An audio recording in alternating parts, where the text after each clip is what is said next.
just spoke with the president-elect of Mexico. We had a great conversation, about a half an hour long. We talked about border security. We talked about trade. We talked about NAFTA.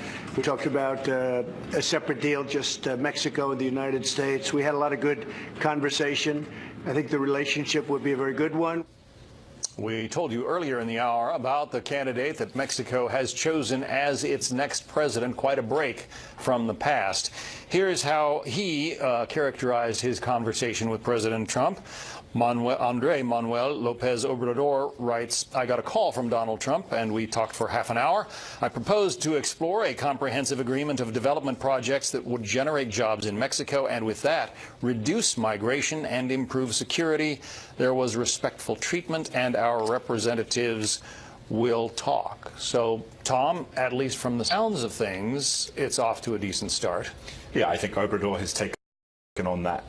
He recognizes that to deal with Trump it is a poor idea to sort of insult him or challenge him, but I also think there's a recognition with the policies that he wants to present in Mexico, which cost a lot of money, which require, the intent of his campaign is to bring people up, to rise up economic growth. That definitely requires the United States allowing the continuation of trade, allowing American companies to operate there.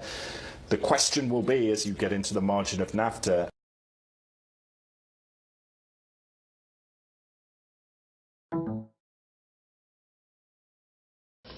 I must say, I was a little puzzled that he thinks the answer to migration is to create jobs in Mexico, since most of the migrants are coming from Central America, not Mexico, but we'll get to that's a side point. In answer to your question, it is a fascinating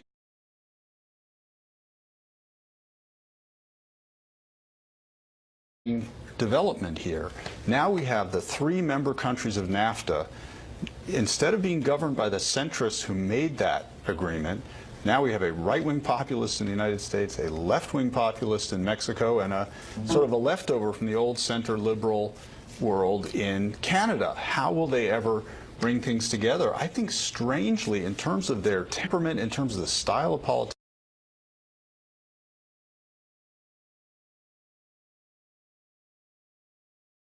the Mexican president is the disruptive, radical populist that a lot of people fear, or the pragmatic guy who was mayor of Mexico City and did a relatively moderate job.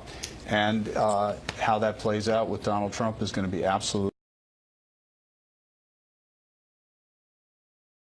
one of the most fascinating stories of the next few years.